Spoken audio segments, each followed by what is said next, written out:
Oi pessoal, tudo bem com vocês? Sejam bem-vindos de volta ao canal. O caso de hoje é mais um dos casos difíceis que eu trago aqui no canal. Eu tenho certeza que assim como eu no final desse vídeo, você vai se revoltar com toda essa situação, mas é isso, né? Não tem muito o que fazer quando se fala desse tipo de assunto. Bom, antes de começar o caso de hoje, eu já quero pedir que se você está chegando por aqui agora e ainda não é inscrito no canal, você já se inscreve e ativa o sininho para não perder as notificações, porque assim todas as vezes que eu publicar um vídeo novo, o YouTube te avisa e você corre aqui para assistir comigo. Eu te convido também a me seguir nas redes sociais, porque por lá eu tô sempre interagindo com vocês e também mostrando o meu dia a dia. Também vou pedir logo no começo do vídeo para você deixar o seu like, que ajuda muito na divulgação do canal. E agora sim, vamos para o que interessa e bora pro caso de hoje.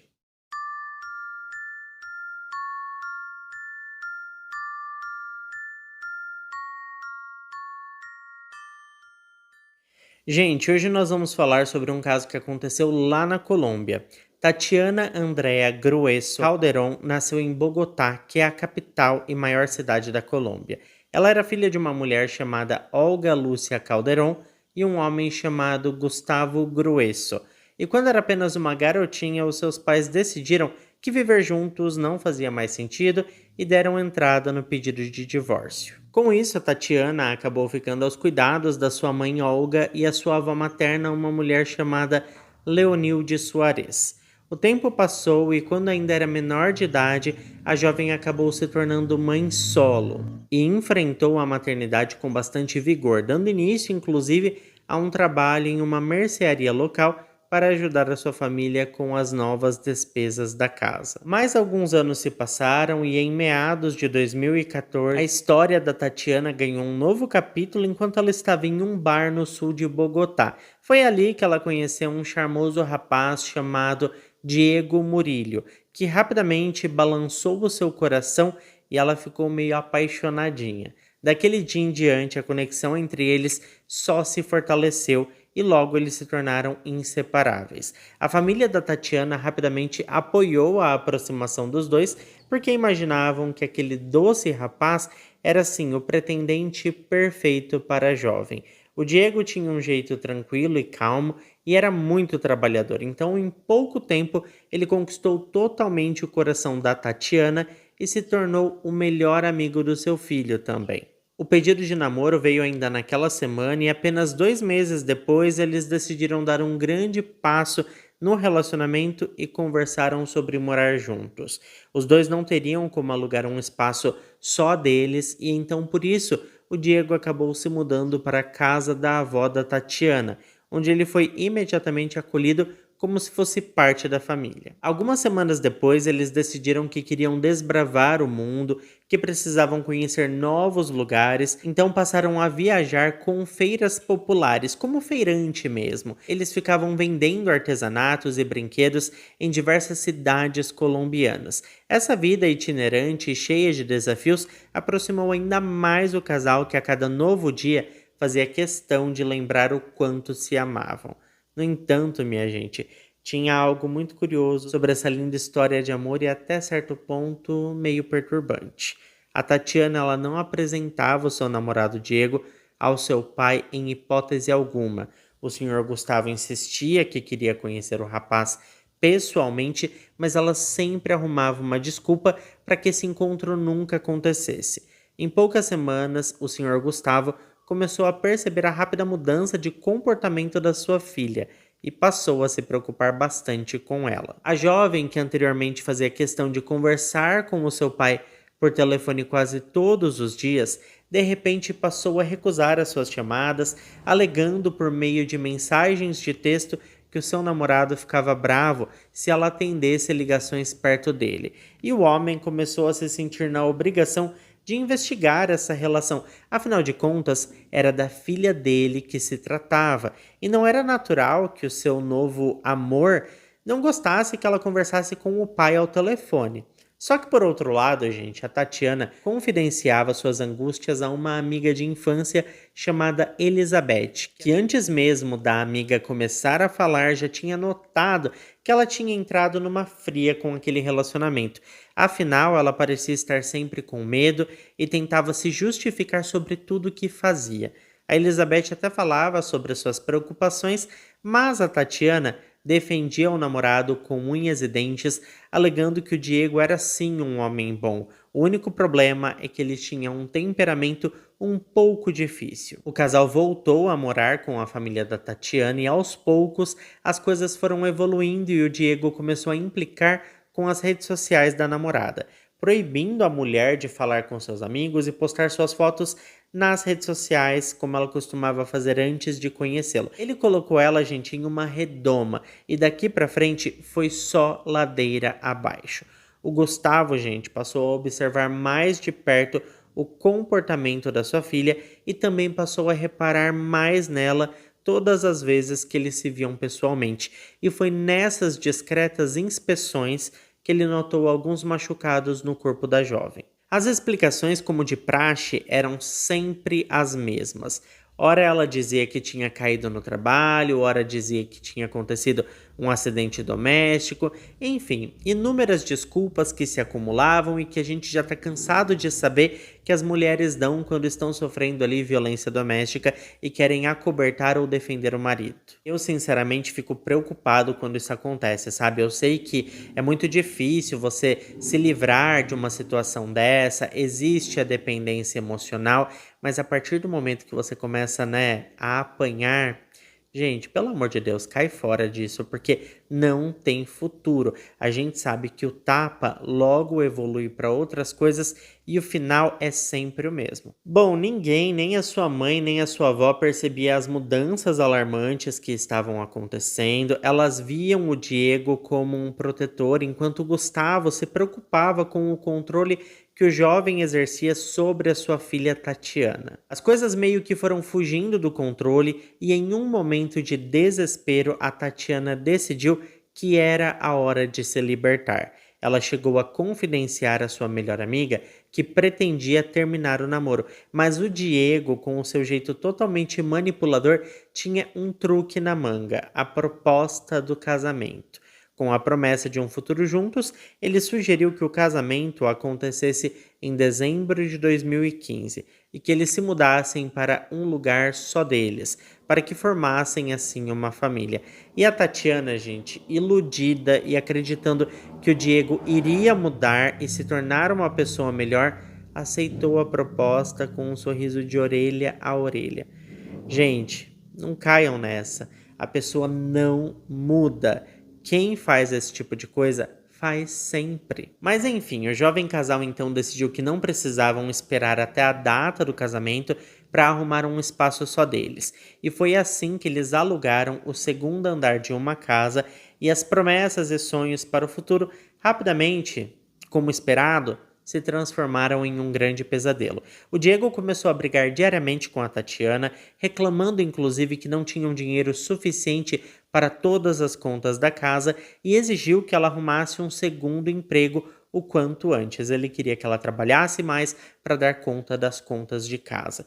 O que deveria ser uma nova fase ali de liberdade e amor se tornou uma prisão emocional. Bom, gente, com tudo isso nós chegamos no dia 14 de maio de 2015, dia em que a Tatiana acompanhou a sua avó em uma consulta médica e quando estavam voltando para casa, o Diego ligou exigindo que ela descesse do ônibus exatamente onde estava e esperasse por ele ali mesmo. Só que o celular dela acabou a bateria e ela decidiu seguir viagem ao lado da sua avó sem se preocupar muito com o que o seu namorado estava pensando.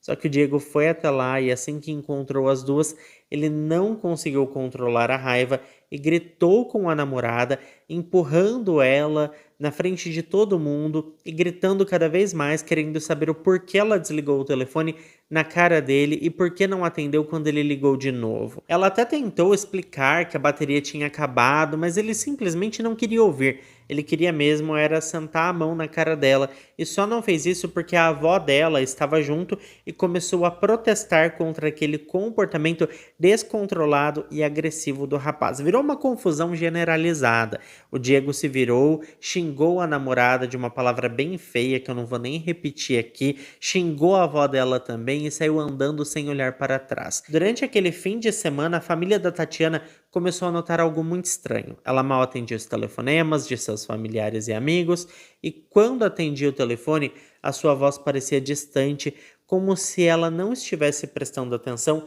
em nada do que estava sendo dito. As mensagens que ela enviava nas redes sociais também soavam diferentes, e logo todos começaram a se preocupar, insistindo em visitá-la. Porém, a Tatiana pediu a todos que dessem um tempo para ela e que não se aproximassem da sua casa. A situação, que não estava boa, tomou um rumo mais sombrio quando o proprietário da casa onde o casal morava entrou em contato com a avó da Tatiana. Ele relatou que o Diego tinha deixado a casa com um comportamento bastante suspeito e que a Tatiana não estava respondendo a nenhuma chamada telefônica e nem atendendo à porta.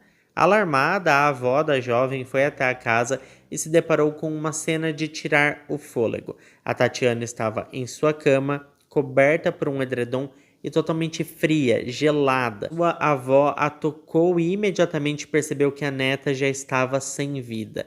Ela ligou então para a mãe da Tatiana, que por sua vez ligou para a polícia e para o Gustavo, o pai da jovem. Quando os policiais chegaram, a experiência deles os levou a concluir que a jovem já estava sem vida há várias e várias horas. O quarto estava repleto de manchas vermelhas por toda a parte, como nas paredes, nos móveis, no tapete e na roupa de cama. O corpo da vítima, gente, estava coberto de hematomas, cortes e marcas de estrangulamento, tanto que o laudo preliminar revelou que a causa da morte da Tatiana foi asfixia mecânica e múltiplos golpes com um objeto cortante. O seu rosto estava totalmente irreconhecível e os testes toxicológicos não mostravam sinais de substâncias ilegais. Estimou-se que ela havia falecido cerca de 72 horas antes de ser encontrada. Enquanto isso, o paradeiro do Diego permanecia desconhecido, porque ele foi esperto, né, gente? E saiu rapidinho de cena. Consumido pelo desejo de justiça, o pai da jovem, o Gustavo, mobilizou todos os seus amigos de seus clubes de motocicleta em busca do rapaz. Ele imprimiu fotos e fotos do suspeito e espalhou por toda a cidade, postando nas redes sociais e compartilhando nos grupos. A sua raiva, gente, era palpável e ele não hesitou em declarar que, se encontrasse o Diego antes da polícia, faria justiça com as próprias mãos. O Diego, por outro lado, estava se escondendo na casa dos seus pais, convencendo-os de que era uma vítima da circunstância. Ele alegava que tudo o que fez foi em legítima defesa, afirmando que a Tatiana estava sob o efeito de entorpecentes e o atacou com um objeto cortante. Logo ele ficou sabendo que o pai da jovem estava atrás dele e estava bem nervoso. E o desespero e o medo de ser encontrado pelo pai da jovem levaram o Diego a se entregar para a polícia em Chicoral, onde a sua família residia. Ele achava que ali ele estaria mais seguro, porque se o pai da Tatiana pegasse ele, o negócio ia ser feio. Durante o interrogatório, ele repetiu a narrativa de que agiu em legítima defesa, mas as evidências logo desmascararam as suas mentiras. Os resultados da toxicologia mostraram que a Tatiana não havia consumido nada que pudesse justificar a brutalidade que ela sofreu. O promotor encarregado do caso trouxe à tona um ponto crucial. Todos os laudos periciais no processo todo indicavam que não havia vestígios de sangue do Diego na cena do crime. Isso significava basicamente que, de acordo com a investigação, ele nunca tinha sofrido nenhum tipo de ataque pela Tatiana. Além disso, não havia evidências técnicas que sustentassem a alegação de que o Diego havia agido em legítima defesa. Ele foi acusado, sim, de homicídio qualificado, com o agravante de que o crime foi motivado pelo fato da Tatiana ser mulher. Diante disso, a promotoria solicitou uma pena de cerca de 40 anos de prisão. Por outro lado, o Diego e a sua defesa adotaram uma estratégia para tentar suavizar a possível condenação. Na primeira audiência, ele se declarou culpado, o que abriu as portas para um julgamento abreviado e, com isso, uma redução significativa da pena. Vale ressaltar que, na época, a figura do feminicídio ainda não estava legalmente reconhecida na Colômbia, e era um tema bastante controverso e difícil também de provar. Essa lacuna legislativa acabou favorecendo os interesses do Diego e a sua defesa. Assim, mesmo com todas as evidências contundentes que provavam a sua responsabilidade pela morte da Tatiana, ele recebeu uma sentença de apenas 18 anos de prisão. Ao deixar o tribunal, a família da jovem e o seu representante legal expressaram a sua indignação não apenas pela pena considerada branda, mas também pelo risco do Diego conseguir benefícios processuais que poderiam encurtar ainda mais a sua estadia atrás das grades. Eles estavam insatisfeitos e anunciaram que iriam recorrer da sentença, pois consideravam a punição totalmente inadequada, especialmente diante da crueldade com a qual ele agiu. E a gente sabe, né, que foi tudo muito pesado, então realmente essa pena foi branda e eu adianto para vocês que foi branda até demais. Surpreendentemente, a defesa do Diego também anunciou um apelo, mas por motivos opostos. Eles argumentaram que a pena ainda era excessiva, afirmando que o cliente havia sido dominado pela raiva e não tinha agido de forma premeditada ou cruel. Se cumprisse a pena integralmente, o Diego deveria permanecer preso até 2033. Deveria. Nos anos que se seguiram, pessoal, a família da vítima lidou com a sua dor como pôde, mas também se sentiu um pouco tranquila, acreditando que o agressor da sua filha estava atrás das grades, longe de causar mais sofrimento a outras pessoas. Esse estado de paz, no entanto, foi abruptamente interrompido quando o nome do Diego ressurgiu nas sessões de crime da mídia colombiana em dezembro de 2024. Ele foi apontado como suposto autor de um novo crime contra uma mulher com quem ele havia iniciado um relacionamento recentemente. Com isso, veio à tona a revelação bombástica de que o Diego havia obtido liberdade condicional após apenas 6 anos de cumprimento da sua pena. Ele estava levando uma vida relativamente normal e a única condição era que ele deveria comparecer às consultas com o seu agente de liberdade condicional mensalmente. Independente do que realmente aconteceu, o Diego estava livre e, enquanto muitos poderiam pensar que ele usaria isso para refletir sobre as suas ações, usaria essa oportunidade para ser uma nova pessoa, não, gente. Ele começou a se relacionar com uma mulher chamada Olga Lúcia Penhuela.